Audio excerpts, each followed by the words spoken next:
It has been 3 years since Formula 1 cars last hit the track in Australia, but Albert Park is not how we left it. In the 3 races between 2017 and 2019, the track only saw a total of 16 overtakes. Now, F1, and to their credit, the race organisers, knew that this wasn't really great, especially for a track that was at the time the season opener. So, this year, well, nearly all of the corners have been altered and some even completely removed. Let's take a look at all of the changes that F1 are hoping will lead to a better race this weekend. We're starting off with the pit lane. The pit lane itself has been widened. This will allow the pit lane speed limit to increase from 60 to 80 km per hour. This will reduce the overall time lost in the pit lane in the hope that it could encourage teams to risk an extra stop in the race, which always makes it a little bit more interesting. Turn 1. The first corner has been widened on entry by 2.5 metres. This will enable a bit more side-to-side action on entry and increase the speed that the cars can carry through the corner. The second corner is one of the few on the calendar that remain completely unchanged.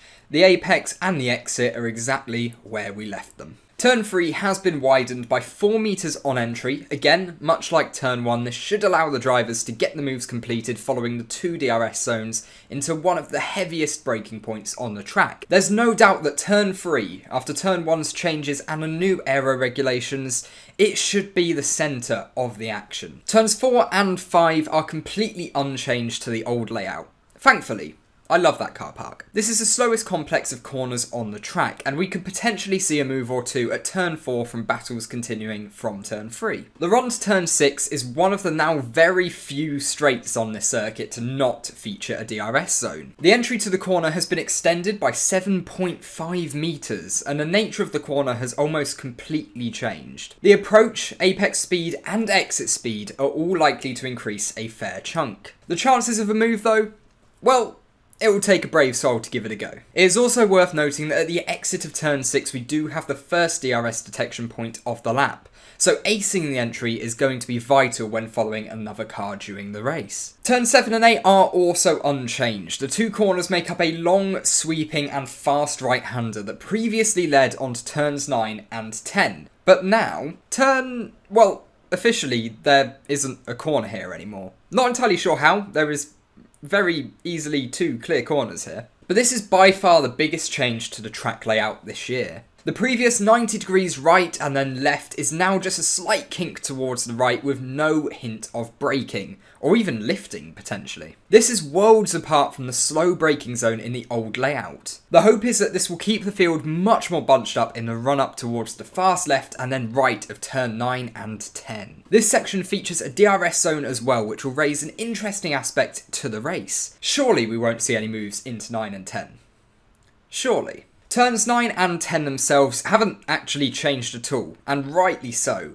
It is the most challenging aspect of the track, and one small mistake will see you in the grass or spat out into the barrier. The cars with high downforce packages will perform very well through this section and potentially gain a few tenths compared to those with less downforce. That one will leave Ferrari and Red Bull smiling. Now, Turn 11 is a weird one. The straight in the run up to the corner after the exit of Turn 10 has been extended.